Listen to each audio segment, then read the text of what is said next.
কাবায় একসঙ্গে কোরআন মুখস্থ করেছেন 1800 নারী। হ্যাঁ, সম্প্রতি এমন ঘটনায় ভাইরাল নেটপাড়া। কি ঘটেছিল আসল ঘটনা জানিয়ে ভাইরাল নেটপাড়া, এ নিয়ে বিস্তারিত থাকছে ডেস্ক রিপোর্টে। মসজিদুল হারামে পবিত্র কোরআনে হিফজ করার বিষয়ে অংশ নিচ্ছে 1800 জনেরও বেশি নারী শিক্ষার্থী। কাবার আঙিনায় বসে একসঙ্গে কোরআন চর্চার এই অনন্য উদ্যোগে বিপুল সংখ্যক শিক্ষার্থীর অংশগ্রহণ মানুষের প্রশংসা কুড়াচ্ছে। মূলত গ্রীষ্মকালীন অবসর সময়কে অযথা নষ্ট না করে ফলপ্রসূ করার লক্ষ্যেই নেওয়া হয়েছে এমন পদক্ষেপ। কোর্সটি চলবে টানা 30 দিন।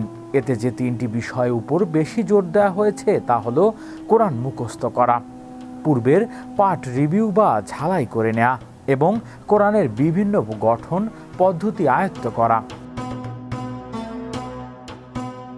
অংশগ্রহণকারী নারী শিক্ষার্থীরা জানান, এই কোর্সের মাধ্যমে তারা এখন সম্পূর্ণ নতুন কিরাতে এবং সঠিক উচ্চারণে কোরআন তিলাওয়াত শিখতে পারছে।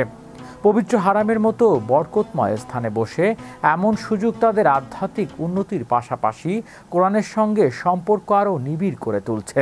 আয়োজকরা আশা করছেন এর মাধ্যমে কেবল কোরআন মুখস্থই নয়, বরং নারীদের মধ্যে কোরআনের জ্ঞান ও ধর্মীয় মূল্যবোধ আরও সুদৃঢ় হবে।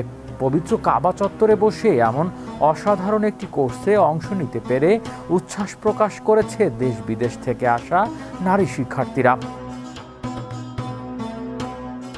হৃদয় আশিস, বিশ্ব বাংলা 24 নিউজ ডেস্ক।